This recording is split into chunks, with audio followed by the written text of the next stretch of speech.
What's up, guys? It's Tuesday, and you know what that means. We're in for another episode of Worlds Asunder. This one we pulled from the vault, went all the way back to the beginning, so you're going to hear some mentions to our old, essentially, podcast publisher, as well as we had some technical difficulties that we've since worked through. So, coming up on Worlds Asunder. You know, as long as we keep it between here and here, we're good. You know, and it can bounce against the walls sometimes. I don't care. You know, because the stories are better if you're not stifling somebody's creativity. As storytellers, we want to capture the hearts, minds, and imaginations of our readers, mainly through our expertly crafted worlds. Creating new worlds in any genre might seem like a daunting task, but you don't have to reinvent the wheel for every story. Welcome, weary writers, to Worlds Asunder, a world-building and writer's life podcast. My co-host is David Shadoin, better known as Shady. It's not just a descriptor, it's also his moniker. And she's H.Y. Gregor, or you can call her Haley, your friendly post-apocalyptic wasteland elf. Together, we've got enough published to fill a small shelf, but why should you listen to us? Because we called in some favors. Every other week, we bring you the best and brightest to give you the tips and tricks on world building and character building like the pros. So, open up your ear holes. Get out your pen and paper. And get ready for us to tear Worlds Asunder. This week on Worlds Asunder, we talk to Chris Kennedy of Chris Kennedy Publishing. It's the one where we started. Enjoy.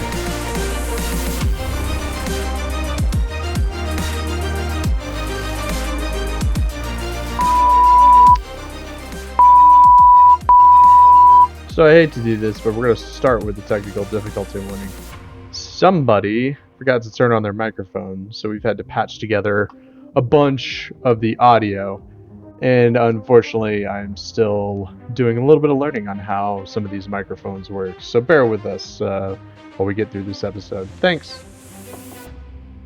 Hey, what's up, guys? Sorry. I'm keeping that one. That's the cut I'm keeping. Welcome to Worlds Asunder, the working title of the podcast discussing world building in creative writing, both fantasy, sci-fi, speculative fiction, whatever you can think of. My guest today, or really I should probably start by introducing myself. This is even better. Who are you? Yeah. So I'm David Shadoin, Shady.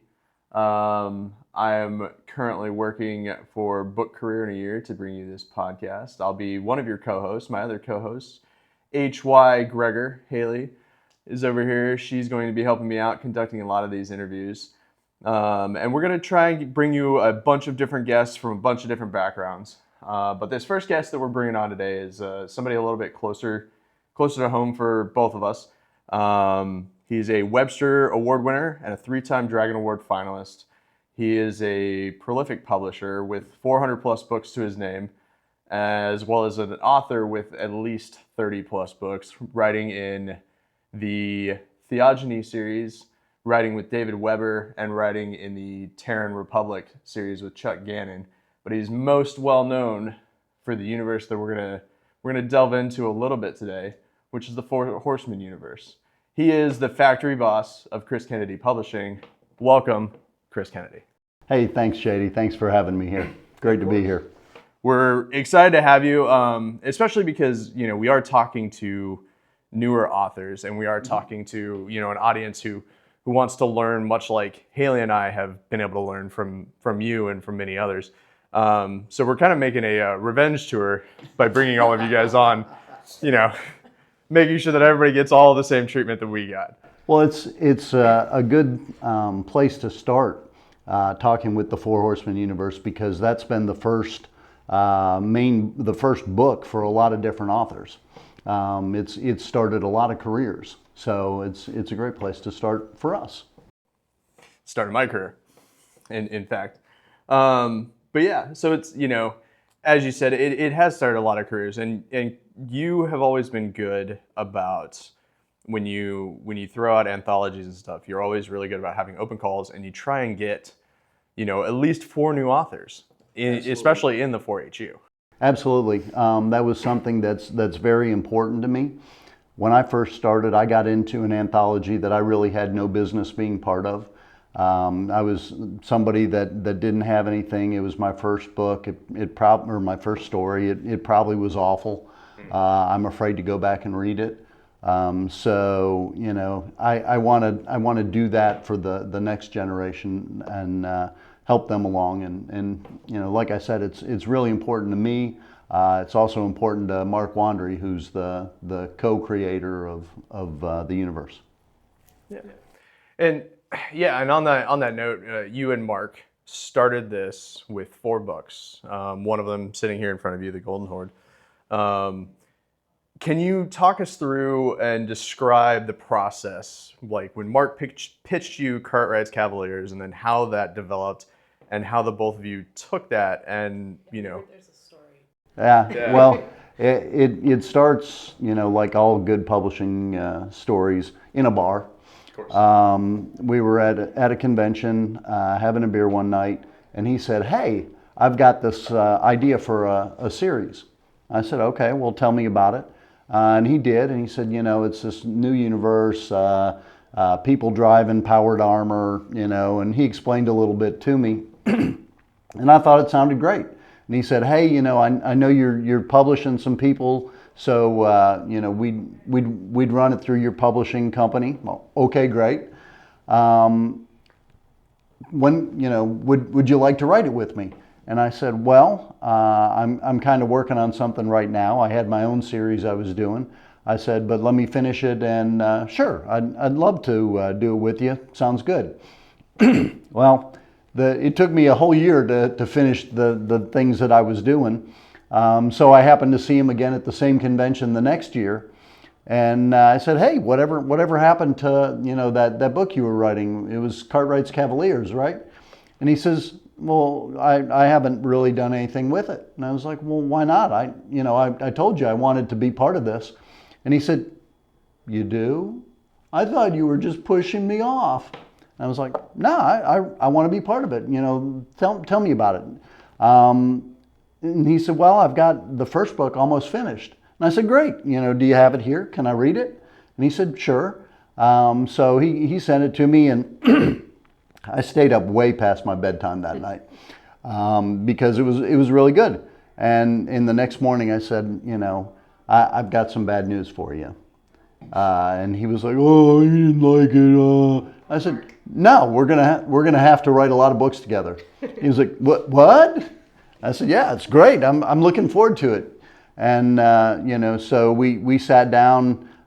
This was middle of the afternoon. We sat down. The bar was closed, but we sat there, and you know, he said, "Okay, well, I've got these 4 companies as the 4 Horsemen." And I said, "That's great, but I'll write 2, but I don't want those other 2. I want to do these 2 things." And he said, "Okay." And that was Asbrand Solutions and the Golden Horde. So we started. I actually finished Asbrand before he finished Cartwright's. And he said, "Well, go ahead and launch it." And I was like, "No, this isn't the first book. You wrote the first book. It needs to be that." So we set that one up, and then I did Asbrand, he did Winged Hussars, and I did Golden Horde. So did you rapid release structure the series from the start? We had planned to do them fairly close together. They weren't that. This was 2017, so it was kind of before the whole rapid release thing. But it took that on eventually. We put out the first 4 books, and then we wanted to expand the universe a little bit. So I asked all my author friends, I said, "Hey, would you like to write a short story? We're going to do an anthology." And I was hoping for 14. I ended up with 42. Wow. Because the universe is just so much fun to play in that everyone wanted to do it. So the book that was going to be a fistful of credits became a fistful of credits for a few credits more, and The Good, the Bad, and the Merc. And from there, all the people that wrote short stories were like, "Hey, would you be interested in a full-length story?" Yes, I would. And so, you know, the 2 of us then became about 10. And for about 3 years, we released a book every 3 weeks. which is how the series grew to 93 books as of the next one, as of yours. Well, it's 93 now. You'll be 94. Your new lucky number. Lucky number 94. So yeah, and so we did that for 2.5 years, and we started losing readers because they just couldn't keep up. So we've kind of slowed it back to like every 5 or 6 weeks now. Gotcha. Way slow. Yeah, way slow. So you mentioned Mark was kind of the driving force. He'd already come up with the 4 companies. But between the two of you, and you guys produced the 4 books, what was really the catalyst? Like, what was kind of the idea behind expanding that universe? Because you said you immediately started inviting other authors. Was it more on the business side of things, where you were thinking about getting more of that, like more books out quickly, or were you more looking like, oh, this is a great creative sandbox, but I don't have all the ideas? Actually, a little of both, probably. We definitely wanted to bring in more people to expand it, to be able to get books out faster. There were still some things, some other opportunities, some things I wanted to write outside of the universe, and didn't want to get, be stuck only in that for, a long time. Knowing that, back then you needed to put out a book at least every 3 months, or people forget about you. Now it's a little bit narrower than that. So we wanted to be able to produce more, but we also wanted to expand the universe, to get other people's ideas. We knew that there was going to be the first 4 books, and then there was going to be war, but we didn't know exactly how we wanted to handle all that. So having some new voices. One of the first stories in the first anthology was about this woman peacemaker by Kevin Eikenberry, and I approached him and said, "Hey, we need a full-length book." That full-length book then took a life of its own and started a Peacemaker series. So there were lots of different things that, as more people came in, we kind of grew out. And then I, as publisher, did everything I could to grow everything back in again, so that they'd all be meaningful. Because you, as a reader, you don't want to read something that isn't meaningful to the universe. So we had to then tie them all back in, and somebody'd start a new company, and I'd bring them in for something else, and that kept everybody involved with a good buy-in for the series. So, the more authors we have talking about the series, the further out it goes from a marketing standpoint. So we're getting audiences from, 20 people rather than just Mark and mine. That was really before a lot of the Amazon ads and Facebook marketing, those were all still just kind of growing, not really as big as they are now. So, that was a way of growing the audience also. So if you would expand on the Peacemakers and how the series kind of branched out, you ended up with a couple of core authors, and people started developing their own little nooks and crannies of the universe. So how did you guys help maintain continuity of world building when it started to do this and your space cats started scattering? How did world building specifically develop differently in each of those cores? The way that we keep it all together is we have a Bible that Mark put together that everybody reads and then forgets about. But since I'm the publisher, I've read every single one, and it's incumbent on me to make sure that they all stay true to the Bible. I also have a proofreader who's really good. Shout out to Zach Ritz. Who also jumps in on all of them, and he'll go, "Hey, I don't know about this," and I'll fix it. I think there have been very few people that have come in that haven't needed at least a tweak or two. There's, for example, in the universe, you enter a Stargate to go into hyperspace, but you don't exit through a Stargate. You just drop out into an emergence area, and everybody wants to put a Stargate on the other end, and it's like, nope, doesn't work. There is no artificial gravity. People have artificial gravity. Nope, that doesn't work. And I guess we didn't really introduce 4HU. So you guys are up to how many alien races now? Oh golly. how many planets? And Probably there's probably about 100 races now. There are 37 mercenary races. And they're all very distinct. So anyone who builds out the different races, they have really defined characteristics for the different aliens that they're in. We started a wiki to kind of keep all of this straight, but it grew beyond the ability of Rob Howell to keep up with. Yeah, because it was fast. Because it was every 3 weeks, boom, there's another 100,000 words. Boom, there's another 100,000 words. And he was like, can you slow down? No, we can't slow down. Must go faster. Jump into light speed.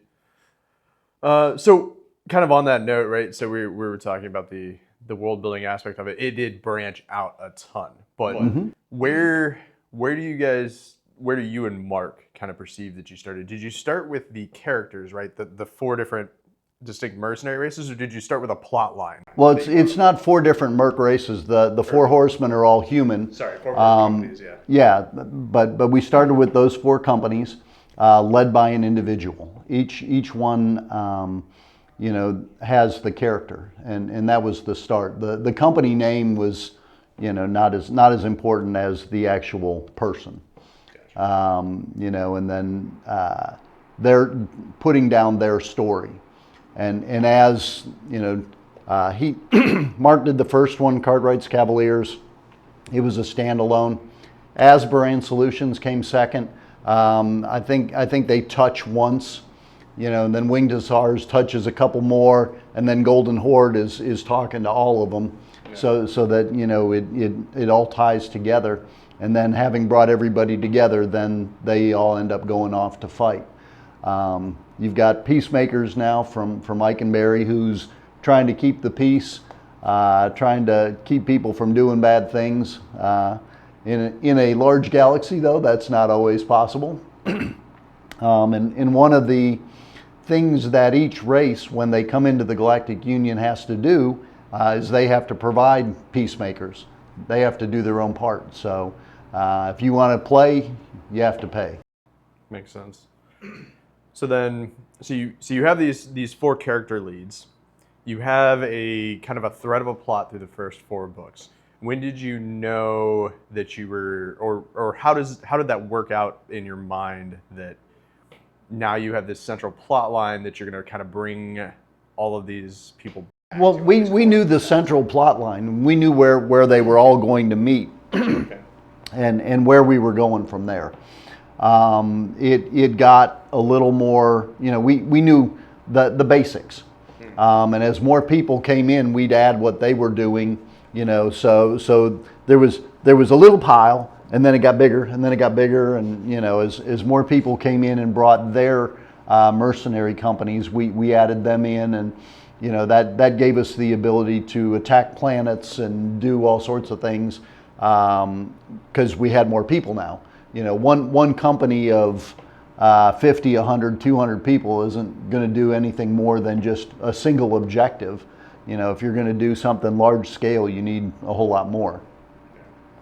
And so when you were looking, and I'm going to kind of read into this for the audience a little bit, when you were looking kind of down the line, you knew that you were going to need, especially if you wanted to do planet scale invasion type things, you knew you were going to need a lot of ideas. And so building out to these core authors, and then even beyond them, right, for them recruiting other authors, it really just gave you a ton of essentially options on what you could do. Right, and we would approach people, typically people that wrote good stories in the anthologies.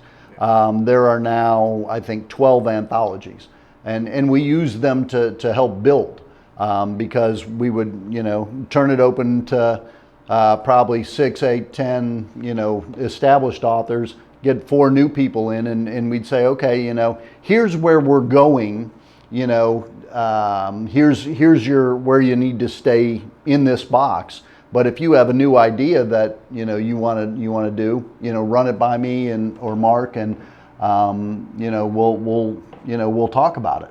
And that's where some of the best ideas came from, is opening it up and just talking about stuff. There are 6 core authors for the universe that run the main storyline. But the other stuff is just as valuable because it gives the main storyline breadth and depth, and turns it into a galaxy rather than just one story happening in the middle of it. So in that, right, so you're touching on the point of world building being a very flexible aspect, especially when you start expanding out, like beyond being just a single author, right? When you start working with a stable full of authors all working towards the same objective. Being flexible, being able to kind of like see some of the new ideas. Maybe it wasn't quite the idea that you were thinking, but it worked out. Well, that happened a lot of times with Mark, because Mark had in his mind exactly how everything was going to go. And other people would come in and, for example, we'll talk Peacemakers. Kevin Eikenberry wrote the story about the Peacemaker. And Mark said, but I wanted to do that. I said, you didn't do that. You wrote a different story. But I was going to do that later. And it's like, well, if you let people into your sandbox, you got to let them play with some of the toys. And he was like, oh, okay. There actually were 2 stories about Peacemakers, and I was going to write a third. So, but with Ike turning in his, and Paul Corcoran turning in his, I was like, okay, I'll do something else. Two is plenty, for something that's a little bit smaller. So that was very hard a few times, especially for Mark. It wasn't as much for me, because I knew all along, as long as we keep it between here and here, we're good, and it can bounce against the walls sometimes. I don't care, because the stories are better if you're not stifling somebody's creativity.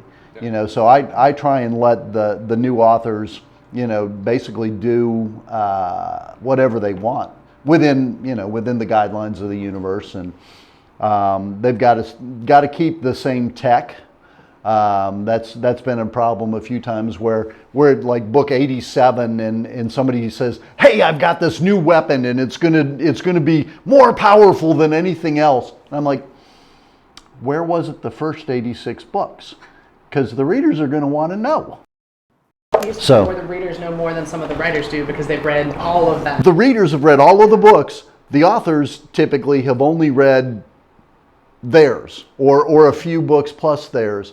Mark was doing good at reading all of them up until about the 50s, yeah. and then he stopped. So we've had discussions where he's been, hey, we need to do this, and I'm like, we can't, because in book 67 we said no, that doesn't work. He's like, but I want it to work. Well, it's too late. You should have read that one. Well, so we're going to be doing another episode later talking about world building in other genres, but for science fiction, I mean, you mentioned you have a galaxy. So the core, like there's endless space, literally. Billions and billions of stars. Yeah. So how do you put a cap on that? As far as like tech or new races or new like plot lines or other things, how do you keep down the things that don't work? Well, most people want to play with the races that are already there. Some people don't. Some want to do their own thing, and that's fine. But at this stage of the game, you have to figure out a way to make them integrate without, well, why haven't we heard of them before? Oh, okay, well, they're out on this arm, of the galaxy. They're, just now starting to come in toward us. That's, so they're new. Okay, that makes sense. Things like that, it has to have a good reason for not being known already at this stage of the game. And that's fine. I mean, it could be an alien race that hasn't left their planet yet. If they haven't left their planet, well, we wouldn't have seen them out and about, killing aliens and getting paid, which is the motto for the universe.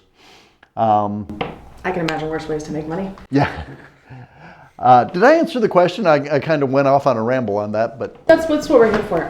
No, I think that the challenge would be when you have so many directions for people to go. That you might realize. there is, and the goal with the universe is to bring it to a completion of the main storyline next year, hopefully. That's the goal. I don't know if it's achievable, but Created a monster. well, yeah, and you know, it's not fair to the readers to not bring it to a conclusion somewhere, somewhere along the way. But once we do, there's still plenty of room to write stories. There's still stuff going on because, like you said, there's billions of stars out there. People are doing stuff every day. Some people are good, some people are bad. There's races that are into slavery and all sorts of stuff, and people that are going to stand up and fight them and do something for the common good. And we'll still have the universe open for that. We'll probably run different series, but we want to bring the main storyline, such as what we've already alluded to. There are certain bad people that have to be dealt with. They'll have to be dealt with. So you've written mill sci-fi, and you're very prolific in that. Between all the different series that you have. And we're going to kind of change gears up here. You gave me credit for 35. I actually have 65 books that I've written. So I need to go update your Goodreads profile, apparently. Apparently. Is that Goodreads? Nah, Goodreads was like 30 my bad. plus books or something like that. Yeah, I'll do that. And I didn't go and individually count them all. But it's a really nice problem to have. I think there's 65 books. 65 that I've written, so there's still 2 more that haven't come out yet. So I've got 63 in print and about 40 different short stories in various anthologies. And that's why he's the factory boss. Well, and then one of the things, and I was remiss in missing it, but I'm gonna bring it up in this question, was you did Uplink Squadron. I did. Too, right? So how much of your mill sci-fi works are kind of based off of your previous life experiences as a former military aviator? A lot of them, actually, because I like writing that. Yeah. In space, without certain hand-wavium sort of things, fighters don't work very well. But people like reading about fighters. You want Luke Skywalker pulling G's and shooting things and dropping bombs, and so that's what I tend to write. I try and make it where it's a viable thing, as opposed to, if this, then we've got this tech and fighters would get killed before they even get here, and okay, but that's not fun. You have to balance that with really cool. Right, and I like writing really cool, fun stuff where people do good things. You've got a sense of camaraderie, among the squadron, people fighting for each other. And in standing up, good versus evil, and that's what I like to read. So that's what I like to write. And I was a bomber. I was a bombardier for 7 years in the Navy, and then went and flew reconnaissance planes. So I understand fighters. I understand bombers. I understand dogfighting. I understand attack and breaking down defenses. So. It's fun. It's fun for me to think about, and I like writing it. So, yeah. How did that translate to writing Earth-based novels or science fiction versus Four Horsemen, which a lot of times doesn't take place on Earth or anywhere that we have frame of reference? Is there a similarity, or is there any kind of drastic difference between the things that you write about? Well, the text stays the same wherever they go, and going to different planets lets you use your creativity, do some of that world building thing. Come up with a planet and why is it the way it is? Why are the people the way they are? What's going on there? And keep it fresh. With a series that has 90 some books, it would be easy to have it become stale, but it never has, because we've brought in different authors that brought in different takes on things. They go to different planets. They have different, different villains. So the ability to have all of those planets actually is a good thing. So when people who maybe don't have your background in certain things are trying to develop like new sci-fi technologies or crafts like vessels or anything, where would you suggest people start as far as research, and how much of the things that they try to do should be based on research to kind of help readers with that suspension of disbelief? Well, every reader's different, and some are going to like the stuff that's way out there, you know, plasma weapons and all sorts of things. The Army and the Navy put out you know, future technology calls and what they're looking for and what they're looking at doing down the road. You know, that's a great place to start, because, you know, that's shoot, you can look at the news every day and what's going on in Ukraine, and oh, look, drone warfare. Okay, well, I didn't think drones. Yeah, I didn't think that drones were going to be a big thing. Hey, look, there they are every single day. Yeah. You got the Russians shooting hypersonic missiles. When, you know, that's the first usage of them. You know, okay, well, now that we got those, where do we go with those? Well, how do we stop them? You know, the Iron Dome stuff that Israel just implemented last week. All of the anti-missile technology is super cool too. One of the CKP authors from a while back that wrote fantasy helped develop that. That was his day job, was doing Iron Dome. Yeah. So that's the end of the one where we started part 1. We hope you enjoyed listening to Chris talk about what publishers are looking for, and a little bit of how he started a giant universe with now over 24 different authors. It might even be a higher number. We're sitting around 104 books, and to be fair, that's where my next book is coming out in, the Four Horseman Universe series. So go check it out if you get a chance. As always, thanks for stopping by. We appreciate you, even if you only stick around for a little bit. As long as you learn some things, we're happy with it. Make sure to go check out our show notes, where you can follow us anywhere. Next week, or really 2 weeks from now, is the one where we started part 2 again with Chris Kennedy. Don't worry, it'll be a banger. Make sure you like, comment, and subscribe wherever you listen to podcasts. And as always, thanks for helping us tear the worlds asunder. We'll see you next time.